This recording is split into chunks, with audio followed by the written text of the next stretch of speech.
અમદાવાદીઓમાં પણ ચૈત્ર નવરાત્રિને લઈને ઉત્સાહનો માહોલ જોવા મળી રહ્યો છે। ત્યારે અમદાવાદમાં ભદ્રકાળી મંદિરમાં ભક્તોનું ઘોડાપુર ઉમટી પડ્યું છે। માં ભદ્રકાળીની વિશેષ શણગાર તેમજ વિશેષ આરતી કરવામાં આવી હતી। ત્યારે સવારથી જ મંદિરમાં ભજનની વણથંભી રસધાર જોવા મળી। તો આ વર્ષે ભદ્રકાળી માતાને 50 કિલો લીમડાનો રસ અર્પણ કરીને તે ચરણામૃત સ્વરૂપે ભક્તોને પ્રસાદી સ્વરૂપે આપવામાં આવશે।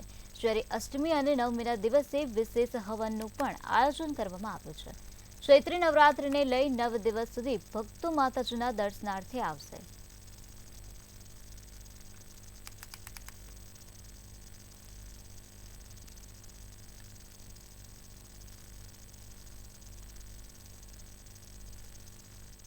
નવરાત્રિનો પ્રથમ દિવસ હોવાથી માતાજીનો શણગાર શૈલપુત્રી પ્રમાણે થયેલ છે અને ગુડીની સ્થાપના કરીને એની પૂજન અર્ચન થશે।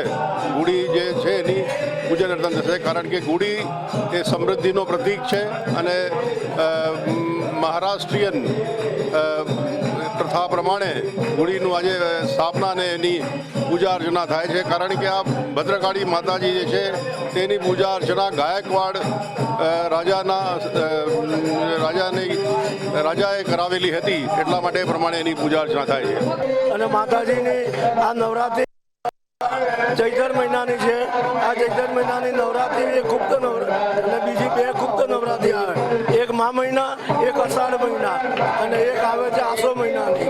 આમ અહીંયા આઠમના દાડે હવન થાય છે માતાજીનો અને આ મંદિર ઘણું જૂનું અને પુરાણું મંદિર છે। નવરાત્રીનો આજથી પ્રારંભ થયો છે તો માતાજીનું અહીંયા ગાડી બહુ મોટો ઉત્સવ થાય છે। મા નવરાત્રિમાં ચૈત્ર નવરાત્રિમાં ઘણો અહીંયા ભદ્રકાળી માનો ઉત્સવ થાય છે। આસો મહિનાની નવરાત્રિમાં પણ ઘણો અહીંયા ઉત્સવ થાય છે। ઘણા ભક્તો અહીંયા આવે છે, માતા સર્વની મનોકામના પૂરી કરે છે। મા ભદ્રકાળી મા લક્ષ્મી રૂપે અહીંયા બિરાજમાન થયા છે માતાજી। આજથી ચૈત્રી નવરાત્રિનો પ્રારંભ થયો છે અને તમામ શક્તિપીઠોમાં આજથી વહેલી સવારથી જ ભક્તો જે છે તે માતાજીના દર્શન કરવા ઉમટશે। ત્યારે અમદાવાદમાં આવેલ નગરદેવી મા ભદ્રકાળી એના દર્શન કરવા માટે હજારો ભક્તો આજથી લઈને 9 દિવસ સુધી અહીંયા ઉમટશે। જો વાત કરવામાં આવે તો વહેલી સવારથી જ મા ભદ્રકાળીના દર્શન કરવા માટે થઈને ભક્તોનું ઘોડાપુર જોવા મળી રહ્યું છે। આજે મા ભદ્રકાળીને વિશેષ શણગાર કરવામાં આવ્યો છે, પિતાંબર શણગાર તેમને કરવામાં આવ્યો છે। સાથે જ વહેલી સવારે મા ભદ્રકાળીની મહાઆરતી કરવામાં આવી, સાથે જ તેમને વિશેષ પ્રસાદ પણ ધરાવવામાં આવ્યો અને આજથી લઈને 9 દિવસ સુધી જે લીમડાનો રસ હોય છે તે મા ભદ્રકાળીના ચરણમાં ધરાવવામાં આવશે અને તેનો જ પ્રસાદ જે છે તે ભક્તોને પીરસવામાં આવશે। આપ જોઈ રહ્યા છો કે ભક્તો જે છે તે માતાજીના દર્શન કરી રહ્યા છે અને ધન્યતા અનુભવી રહ્યા છે।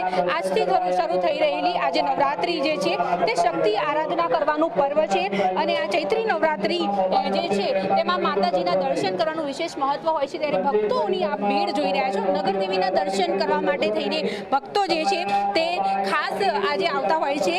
જો વાત કરવામાં આવે તો વહેલી સવારથી જ માતાજીના દર્શન કરીને જે ભક્તો જે છે તે ધન્યતા અનુભવી તેવા ભક્તો જોડે જઈશું અને વાત કરીશું। આજે માતાજીના દર્શન કરવાનો મોકો મળ્યો, કેટલી ખુશી? આજે તો અનેરી ખુશી છે કે માનો લાવો છે, ચૈત્ર મહિનાનો બેસતો મહિનો છે અને દર્શનનો લાવો આવો ભાગ્ય હોય અમારે ત્યારે માના દર્શન આપણા ત્યાં ચૈત્રી નવરાત્રીનું ખૂબ જ મહત્વ છે। હા, ખૂબ જ મહત્વ છે। ચૈત્રી એટલે ગુપ્ત નવરાત્ર છે અને એના માટે વિશેષ મહત્વ છે। માતાજીના આરાધ્ય કરવા માટે, સાધના કરવા માટેનો પવિત્ર પર્વ આપણા માટે ખૂબ જ ધન્યવાદ। તો જે પ્રમાણે આપણે જોયું કે આટલી બધી ભીડમાં ભક્તો જે છે તે ખાસ માતાજીના દર્શન કરી રહ્યા છે અને ધન્યતા અનુભવી રહ્યા છે। કેમેરા પર્સન જય સાથે અનિતા પરમાર, મંતવ્ય ન્યૂઝ, અમદાવાદ।